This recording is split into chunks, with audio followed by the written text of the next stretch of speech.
Cuando escuchamos Hong Kong, hay personas que sí lo relacionan con China, hay otras personas que como que no lo relacionan tanto. Antes de estudiar un poquito en la historia de Hong Kong, más o menos que nos des ahí una clase de historia que les adelanto, no Oh, están ustedes para saber lo que ya estábamos platicando antes de entrar a grabar. ¿Cuáles han sido esas diferencias que tú has visto de estar en Hong Kong a lo que has conocido en China? ¿Es diferente a o lo que he hay conocido, ¿dónde? Sorry, en no te China, escuché. en China? En Que China. sí, Mainland, como lo llaman, se le llama, y Hong Kong, ¿cuáles han sido esas diferencias que tú has visto, ahora sí que desde fuera? Bueno, ok. Bueno, como muchos de tus oyentes, imagino, saben, eh, Hong Kong es una región administrativa especial de la República Popular de China. Es una región administrativa especial desde el año 1997, es decir, desde hace 25 años.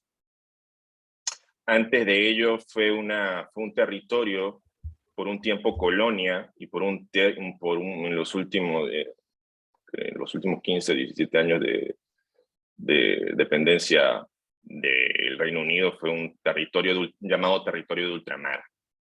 Entonces, Hong Kong tiene un pasado colonial marcado, digamos, ¿no? Entonces, la influencia británica aquí durante más de 150 años, por supuesto que todavía la puedes ver aquí. No solo en el hecho de que el idioma inglés es uno de los idiomas oficiales, y esto hace que los nombres de las calles, cuando salgas a la calle, ves los nombres en inglés. Y no solo los nombres en inglés, sino que también Victoria Harbour, Prince Edward, Lockhart Road, o sea, apellidos ingleses para avenidas, para estaciones de metro, eh, por supuesto. Entonces, los edificios también de lo que fue la colonia británica, la, la idea de que esto fue parte del Reino Unido está todavía aquí. Han pasado solo 25 años, ¿bien? Entonces, por supuesto, entonces tú vas para China continental. Sí, desde el solo hecho de que sales a la calle, no ves, no ves los nombres de las calles en inglés.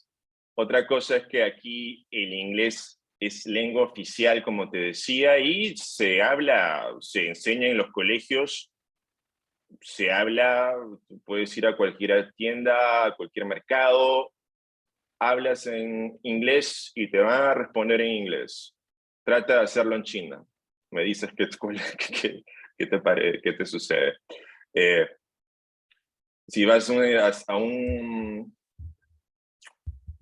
una oficina del gobierno, por supuesto que también te van a atender en inglés, los documentos están en inglés. Sí, se siente eso, se siente. Digamos, eso es la primera diferencia que tú logras notar. Bien, Ok. 25 años, ¿cierto? 25 años luego de devuelto el territorio a China por parte del Reino Unido, y todavía tienes los nombres de las calles no han sido cambiados, ¿eh? Los nombres de las estaciones de metro no han sido cambiados.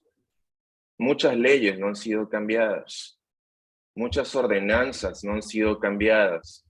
Incluso ahora muchas veces aquí se apela a ordenanzas o decretos de la época colonial para juzgar a alguna persona que haya cometido algún delito. ¿Mm? Sí. Y bueno, más diferencias también, por favor.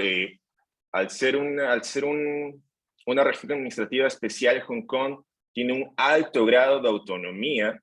Entonces aquí hay un consejo legislativo, aquí hay un jefe ejecutivo, aquí hay un sistema judicial aparte, aquí hay una moneda aparte, el dólar de Hong Kong. No es la misma moneda que se usa en China. ¿Sí? Hay una economía aparte. Hong Kong se rige bajo el principio llamado de un país, dos sistemas. Es diferente en ese sentido. Bueno, mucho que hablar, por supuesto. Te estoy dando solamente algunos cuantos detalles, ¿no? Ahorita que hablas de esto de, por ejemplo, de que si hablas en inglés, pues te contestan que no pasa así que en China continental.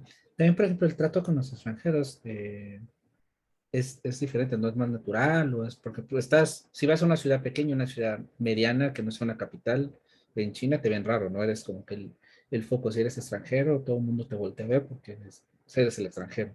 ¿Cómo es en Hong Kong? ¿Cómo lo has vivido tú esa experiencia de ser extranjero, pues en No, Asia? ser extranjero no es ninguna peculiaridad aquí, ¿no? Esto está lleno de extranjeros. Esto está lleno de expatriados. De hecho, Hong Kong es la ciudad en proporción, con su número de habitantes, con más expats en el planeta. Hay extranjeros por todos lados.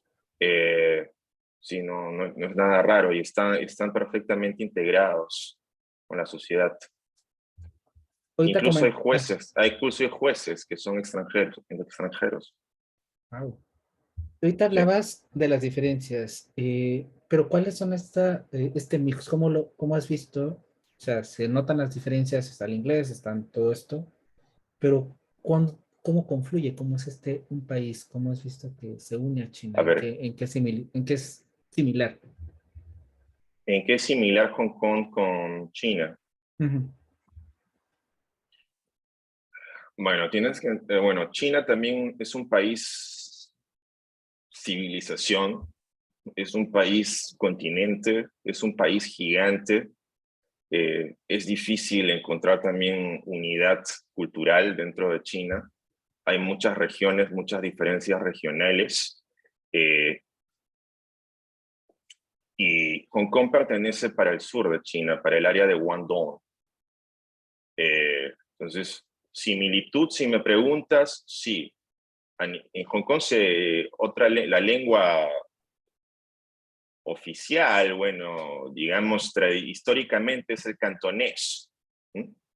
Y el cantonés es la lengua que se habla en el sur de China, en Guangdong. Entonces, culturalmente, Hong Kong pertenece a esa área, Guangdong, cultura cantonesa, que es muy diferente a lo que tú podrías encontrar con la cultura en Sichuan, en Chongqing, en Hubei, en Beijing, en Shanghai. Son diferentes regiones. Entonces, confluencias, similitudes, desde luego. Esto es parte, si lo ves, si lo quieres integrar, si lo quieres poner más para China, esto es parte de Guangdong. Cantonés, el idioma cantonés, la comida cantonesa también, que es parte de la cultura, la comida es muy importante, las prácticas, los usos, ¿sí? Sí. Similitudes, sí, por supuesto, con Cantón, con Guangdong, sí. Yo ahorita, Integrada Hong Kong con Shenzhen, que es cruzando nada más la frontera, está por el norte.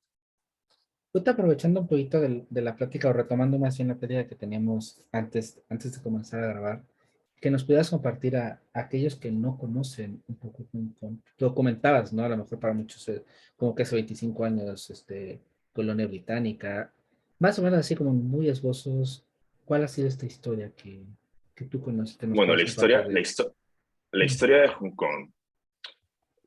Ok. Mm. Hong Kong como territorio tiene tres partes. Tienes la isla de Hong Kong, tienes la península de Kowloon y los llamados nuevos territorios. Entonces, la primera parte de Hong Kong, la primera parte ocupada por el Reino Unido fue la isla de Hong Kong. Esto se dio en el contexto de la llamada Primera Guerra del Opio. Se ocupa Hong Kong en el año 1841. La isla de Hong Kong es ocupada. Eh, para, para aquella época, esta isla, que se encuentra en el extremo sur, si ustedes ven el mapa de China, se encuentra en el extremo sur de de China, Hong Kong era ocupada por apenas 7.000 habitantes, dedicados a la pesca sobre todo. 7.000, tan solo. El día de hoy Hong Kong como territorio tiene 7.5 millones de habitantes. Bueno, el Reino Unido ocupa la isla de Hong Kong en el año 1841. Sigue la guerra del opio. Hong Kong es utilizado como base de los barcos, de la Armada Británica, también para comercio. Y luego oficialmente, cuando se firma el Tratado de Nanjing, se firma en el año 1842, en donde se cede Hong Kong, China capitula y cede Hong Kong, la isla de Hong Kong, a perpetuidad al Reino Unido. La corona británica funda oficialmente la colonia de Hong Kong en el año 1843. Entonces, allí empieza oficialmente la historia de Hong Kong, la historia como colonia, 1843. Hong Kong, literalmente Hong Kong significa puerto fragante, como de fragancia, puerto con mucha fragancia, con el olor, ¿sí? De buen olor.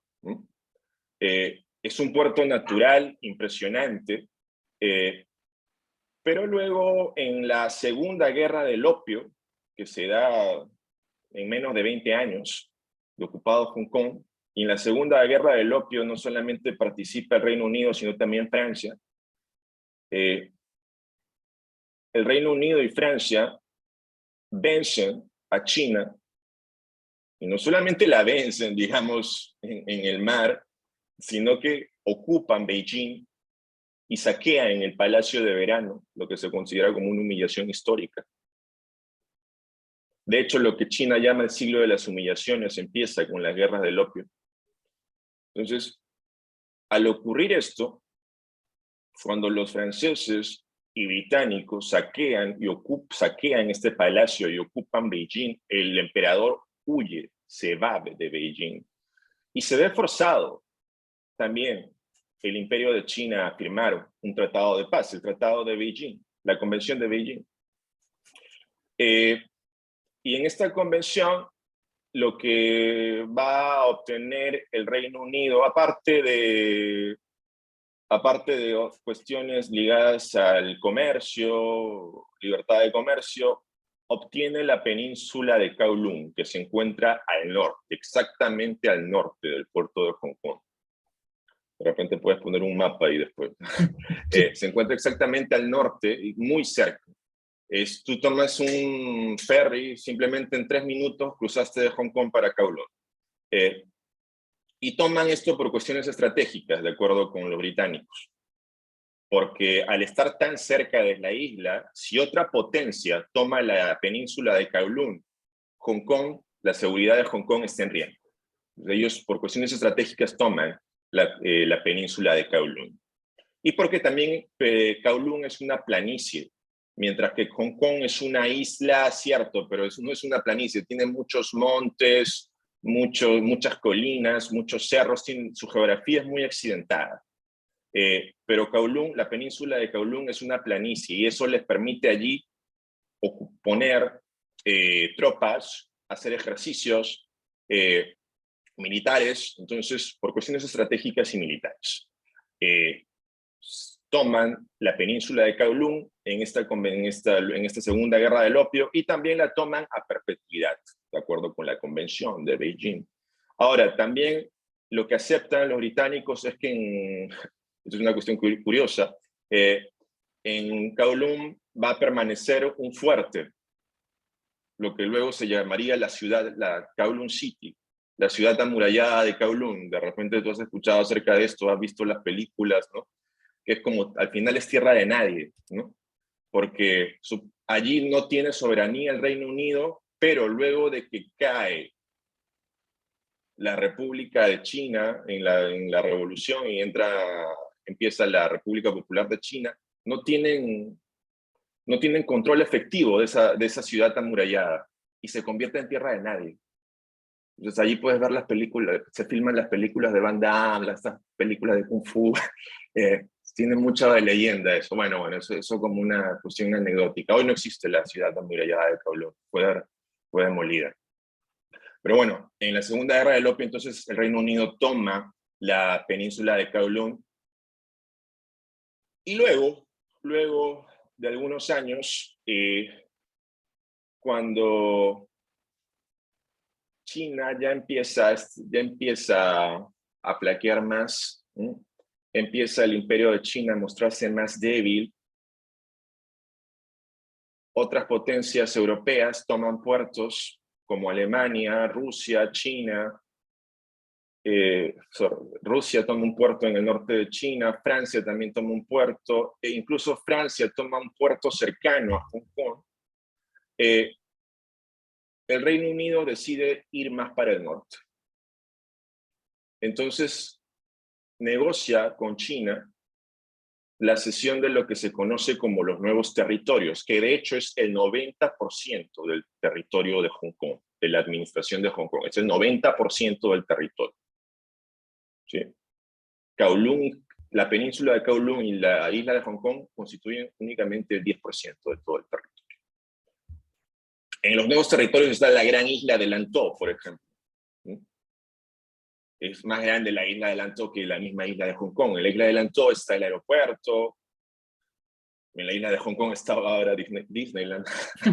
El Big Buddha, el Gran Buda también, si ves allí estas guías de viaje. Y en los nuevos territorios hay muchas zonas naturales, muchas reservas. Ahora, algo importante. El Reino Unido toma en el año 1898 los nuevos territorios, pero por interés económico de los británicos, ellos no fuerzan a China para que en esa segunda convención de Beijing los nuevos territorios sean cedidos a perpetuidad, porque temen un efecto dominó, que si ellos en ese momento piden más territorio a perpetuidad, las otras potencias europeas, Alemania, Francia, Rusia, también van a querer pedir a perpetuidad los territorios que están ocupando y puertos que están ocupando en ese momento. Entonces, para evitar que China se quiebre, porque eso no iba en interés económico del Reino Unido, para evitar este efecto dominó, no piden a perpetuidad los nuevos territorios, piden en una suerte de arrendamiento, cesión. Hay mucha ambigüedad allí, pero lo que queda claro es que no es a perpetuidad. No es a perpetuidad. Entonces, con esto aseguran la integridad territorial de China y también la autoridad del emperador. Pero bueno, así quieren colaborar, ¿no? Pero China sigue con problemas, hay la guerra con Japón, China pierde la isla de Formosa, Taiwán. Entonces, luego, en ese tratado, en esa segunda convención de Beijing, en la que obtiene los nuevos territorios el Reino Unido por una suerte de arrendamiento, cesión, está que este territorio va a estar en posesión del Reino Unido por 99 años, esto es hasta el 1 de julio del año 97. Y efectivamente, ¿no? A finales de los 70, el gobierno de China, bueno, entonces ya no era el imperio, era la República Popular de China, lo que sea, ¿no? Empieza a recordar al Reino Unido este tratado, de que ya va a vencer. Y se trata de asegurar que este tratado, el fin de este tratado en el año 97 se haga efectivo, pero que no solamente se devuelvan los nuevos territorios, sino que también se devuelva la península de Kowloon y la isla de Hong Kong. Porque argumentan, la península de Kowloon y la isla de Hong Kong han sido siempre parte de China, y si fueron cedidos fue a perpetuidad, fue por la fuerza, fue bajo las armas. Entonces hay una suerte allí de disputa, litigio, y al final el Reino Unido acepta. va a devolver no solamente los nuevos territorios, sino también la península de Kowloon y la isla de Hong Kong, a pesar de que en los tratados estos habían sido ganados a perpetuidad. Entonces, en el año 81, ya adelantándose a lo que iba a pasar en el año 97, la colonia de Hong Kong deja de existir. Y empieza a llamarse esto como una dependencia territorial de ultramar. Entonces, del año 81 al año 97, lo que tienes ya no es la colonia de Hong Kong, sino una dependencia territorial. Con eso ya estás, ¿sí? Estás preparando la cesión de todo este territorio. Y en efecto, en el año 97 se cede el territorio. Luego de, bueno, ¿qué es lo que, ¿cuál es el documento legal? Se da una declaración conjunta chino-británica en el año 84. Allí se dice en el año 97, 1 de julio, se va a devolver todo el territorio. Nuevos territorios, Península de Kowloon y Hong Kong. Y se acuerda también que se va a regir por la llamada ley básica, una suerte de mini constitución, y bajo el principio por 50 años de un país, dos sistemas. Hong Kong vuelve a ser parte de China, cierto, pero va a tener mucha autonomía, alto grado de autonomía, en todo, digamos, en todo, en materia económica, en materia de administración de justicia, en materia legislativa, pero no en cuestiones militares y de relaciones exteriores. ¿Mm? Es decir, Hong Kong no va a tener no va a tener la autonomía para tener un ejército, una armada, ni tampoco va a tener sus propias embajadas. O sea, cuestiones de relaciones exteriores y cuestiones de defensa quedan para China. Lo demás, Hong Kong es autónomo. Eso es el principio de un país, dos sistemas. ¿Sí? Entonces, por 50 años, esto es desde el año 97, ¿no? Ahora ya estamos en el año 2022, estamos 25 años. Entonces, faltan 25 años más todavía. Pero no excluye, por cierto, en ese documento, luego de transcurridos 50 años, esto puede extenderse más, este principio de un país, dos sistemas. Eso no dice que va a terminar, simplemente estamos empezando con 50 años. Esto puede ir para más. Ahorita digamos, sí. No, en resumen, eso sería cómo empieza Hong Kong y cómo estamos ahora. Ahorita que nos das este vasto recorrido y que nos ilustras de muchas maneras, yo me imagino que, bueno, generacionalmente esto impacta a las personas que nacieron después de este julio, a las personas que estuvieron antes, que fueron. El llamado handover. ¿Cómo tú tienes la suerte, yo te lo había platicado antes en lo que era preparando esta charla, pues de convivir, ¿no? Con personas, con adolescentes, con chicos, con todas las edades, que me imagino, y con varias personas que me imagino que vivieron este punto de inflexión. ¿Hay diferencia en cuanto al sentimiento de, no sé si sentirse chino, medio chino? ¿Cómo has sentido esta parte culturalmente en ellos ya? No sé si se sienten chinos, ¿no? ¿Es una cosa rara? ¿Cómo los ves ahí? Interesante pregunta. La cuestión de identidad, diferencias de identidad y diferencias generacionales. Bueno,